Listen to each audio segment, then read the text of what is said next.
Episode 15 Sneaking In. Although the concierge was hesitant to begin with in the face of Natalie's insistence, he eventually gave in. She had managed to get into the hotel. Secretly, she heaved a sigh of relief. "Are you sure you want to be a waitress?" The hotel manager looked at her from head to toe. His tone was filled with suspicion. The reason why he asked this was because Natalie looked too elegant, so it was a pity for her to become a simple waitress. Seeing his doubt, she immediately put on a sincere expression and said reassuringly, "Yes, I do." Afraid that he would not believe her, she told him about her work experience abroad. "I was a waitress in a hotel while I was overseas. I've been through all sorts of hardships, but you can rest assured that I will not disappoint you."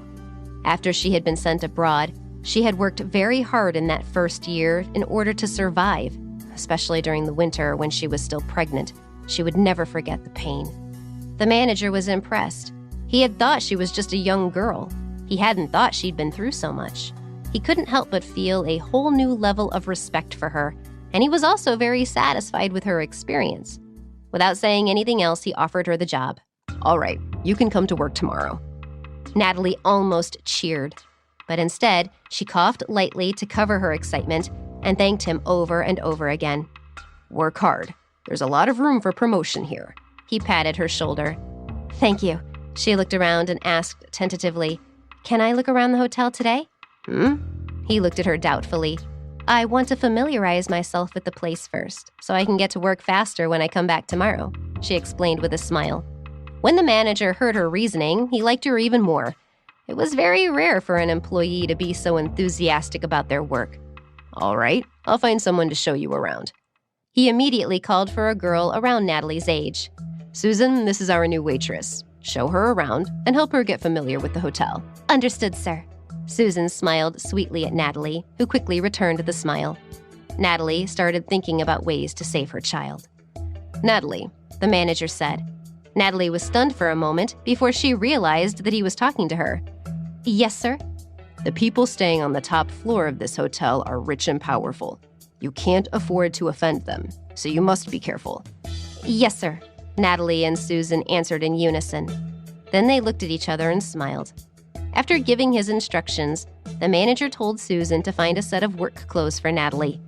When she started work properly tomorrow, he would order another set for her. When she had finished changing into her work clothes, Susan showed Natalie around the hotel, floor by floor. She was a very passionate and cheerful girl. On every floor they went to, she explained about it in great detail. She was very eager to tell Natalie everything she knew.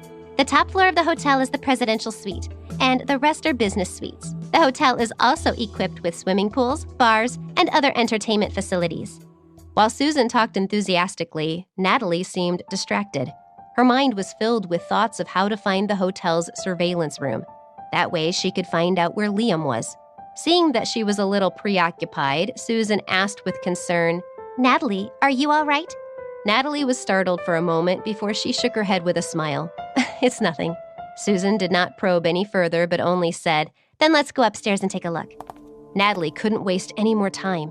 She asked casually, "Where's the surveillance room?" Susan stopped, turned around, and looked at her with a puzzled expression. "Why do you want to know?" Natalie laughed inwardly and shrugged. "I'm just asking. After all, it's the heart of the hotel. If there's an emergency or something, it would be useful to know where it is." "I see." Susan nodded her head, not doubting her at all. She told her right away which floor the surveillance room was on and also how to get there. Natalie wrote it down and smiled brightly. "Thank you. You're very kind, explaining everything to me so clearly." "It's nothing. We'll be colleagues soon. It's only right for us to take care of each other." Seeing how sincerely Susan was smiling, Natalie couldn't help but feel a little sorry for her. She apologized to her in her heart. Now she knew where the surveillance room was. She didn't want to continue with the tour of the hotel, so she found an excuse and went to the bathroom. By the time Bryce finished eating with his parents, it was already dark outside. Originally, he had wanted to accompany them home, but he had an emergency video conference to attend, so he told them to leave without him and decided to stay at the hotel. The hotel kept a room for him all year round.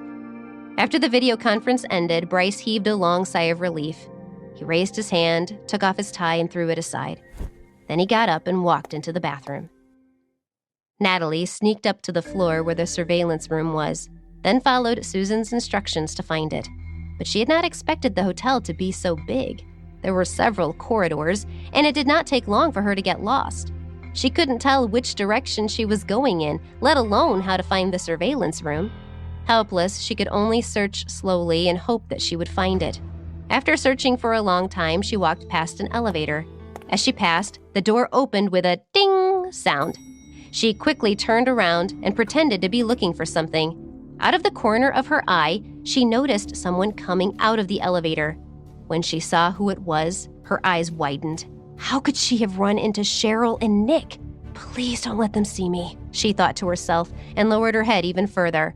Thankfully, she was wearing the clothes of a hotel attendant, so Cheryl walked past her without even looking. After they had gone, Natalie looked at the elevator. Her thin eyebrows creased. Up on the highest floor was the presidential suite. If they had come down, did that mean Liam was up there? Her spirits lifted at this possibility. She dashed to a nearby staircase and began to climb. It took almost no effort to reach the top floor, and she soon found a suspicious-looking room. There were 2 tall, black-clothed men standing at the door, bodyguards. Liam had to be in that room.